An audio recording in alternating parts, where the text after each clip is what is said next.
Qiz bola eshigidan kirganidan so'ng hayoti endi o'z qo'lida emas. Har bir ishida erining roziligini kutadi. Qizning eng katta armoni ota-onasiga eng ko'p kerak bo'ladigan paytda yonida bo'la olmasligi. Onasi uchun mazali taomlar pishirib, iliq qo'llariga tutqazishni orzu qiladi. Ammo u ovqatni o'z uyida tayyorlaydi-yu, onasining dasturxoniga qo'ya olmaydi.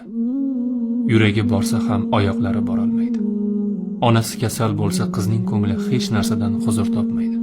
Bolalarining kulgusi ham, dunyoning chiroyi ham unga bir fursat yengillik bermaydi.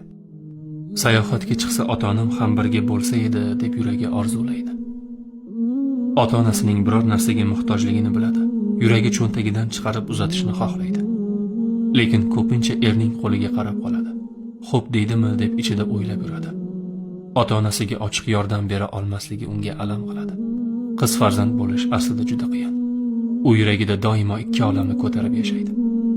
Bir ota-onasiga bo'lgan cheksiz sog'inch va mehr, ikkinchisi erning izmidagi hayot. Eng ko'p sog'inadigan va eng ko'p o'ylaydigan farzand bu qiz farzand.